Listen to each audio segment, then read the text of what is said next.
बच्चों, आज मैं आपको बता रहा हूं दर्पण सूत्र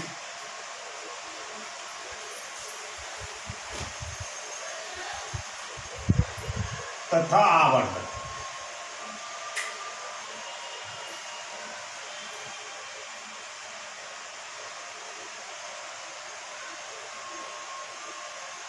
दर्पण सूत्र तथा आवर्धन जो है, देखिए,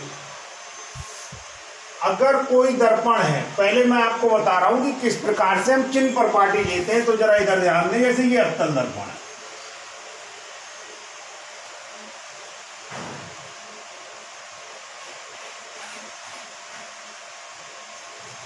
इस अवतल दर्पण का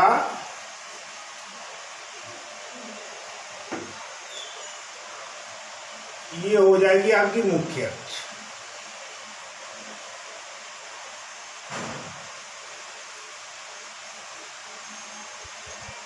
तो सबसे पहले आप देख लीजिए किस प्रकार से इसमें इस साइड पर जो दूरियां होंगी, इस साइड पर यानी सामने जो दूरियां होंगी, उन सभी दूरियों को हम कैसा लेते हैं? ऋणात्मक लेते हैं। ध्यान रखेंगे, इधर की जो दूरियां ली जाएंगी, ये वाली दूरियां ली जाएंगी नेगेटिव, ऋणात्मक। और दर्पण के दूसरी साइड पर हम समझ सकते हैं अंदर की ओर ये दूरियां जब जरूरत पड़ेगी तो क्या ली जाएंगी? पॉजिटिव, धनात्मक। एक चीज ये होगी। दूसरा बेटा, दर्पण के पोल से, जिसे हम ध्रुव कहते हैं, ध्रुव से वस्तु, जिसे हम बिंब कह सकते हैं, वस्तु तक की जो दूरी है, मान लीजिए यहां पर वस्तु रखी है, ये हो गई वस्तु। ये दूरी आपकी कहलाएगी, इसे हम कहते हैं स्मॉल यू, स्मॉल यू। और मान लीजिए यहां पर इसके बना प्रतिबिंब, प्रतिबिंब, तो ये प्रतिबिंब तक की दूरी आपकी ध्रुव से क्या कहलाएगी? ये कहलाती है वी, वी। और दर्पण की फोकस दूरी जो है, दर्पण की फोकस दूरी को मैं आपको पिछले बता चुका हूं। दर्पण की जो फोकस दूरी है उसे हम रिप्रेजेंट करते हैं, मुख्य फोकस दूरी या फोकस दूरी को, स्मॉल एफ से। तो एक संबंध होता है स्मॉल एफ यू और वी में। हम कह सकते हैं दर्पण से वस्तु तक की दूरी, दर्पण से प्रतिबिंब तक की दूरी तथा दर्पण की फोकस दूरी में एक संबंध होता है।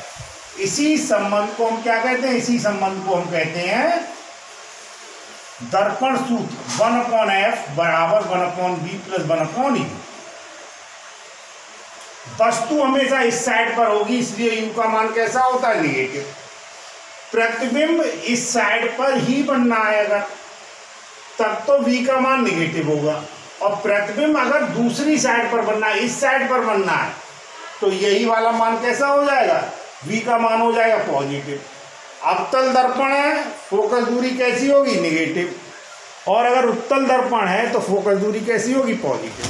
तो ये तो आपका हो गया दर्पण सूत्र। अब दूसरी चीज क्या थी? आवर्धन। आवर्धन, जो वस्तु है उस वस्तु की तुलना में प्रतिबिंब जो बनना है वो कितना बड़ा बनना है, उसका आकार कितने गुना है, उसी को हम क्या कहते हैं? आवर्धन कहते हैं।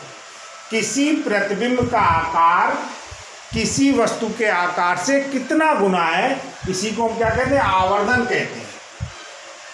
तो आवर्धन मेन रूप से हमें ये जानकारी देता है कि किसी वस्तु का जो आकार है, ठीक है, तो प्रतिबिंब के आकार की तुलना में जो वस्तु का आकार है, उस वस्तु के आकार की तुलना में प्रतिबिंब का आकार कितने गुना है, इसे हमें आपको बताना है। यही आवर्धन है। तो आवर्धन निकालने के लिए हम क्या करते हैं? हमें ये निकालना है कि प्रतिबिंब का आकार कितना बड़ा है। तो आवर्धन निकालने के लिए हम प्रतिबिंब का आकार कह सकते हैं, या प्रतिबिंब की क्या कह सकते हैं? ऊंचाई कह सकते हैं। ऊंचाई या आकार कुछ में कोई फर्क नहीं पड़ता। इसे डिवाइड करते हैं हम वस्तु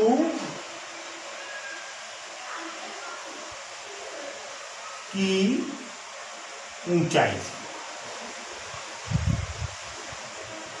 अगर हम प्रतिबिंब की ऊंचाई क्या मान लें, h डैश मान लें जैसा बुक में बताया गया है, और वस्तु की ऊंचाई कितनी मान लें, h मान लें, तो ये फार्मूला बन गया h डैश अपॉन h। इसमें एक चीज और आप ध्यान रखेंगे, अगर प्रतिबिंब ऊपर की ओर बनना है, प्रतिबिंब ऊपर की ओर बनना है यानी ऊंचाई ऊपर की ओर ले रहे हैं, तब तो पॉजिटिव लेंगे, और अगर नीचे की ओर लेंगे, अगर नीचे की ओर बनना है तो नीचे की ओर बनने के पर इसी की हम जो ऊंचाई लेंगे या आकार लेंगे वो कितना लेंगे, वो लेंगे नेगेटिव।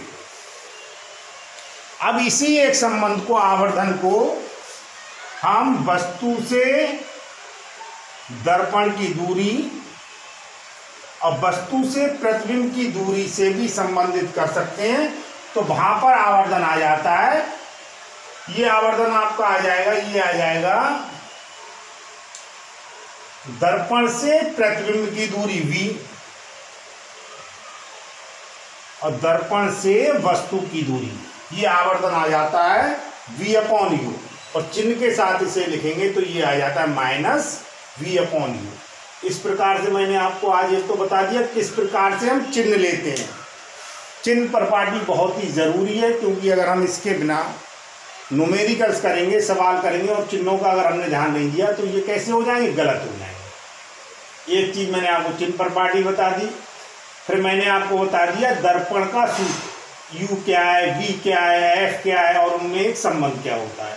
अगला टॉपिक मैंने आपको बता दिया आवर्धन। आवर्धन क्या होता है, किस प्रकार से हम इसे निकालते हैं।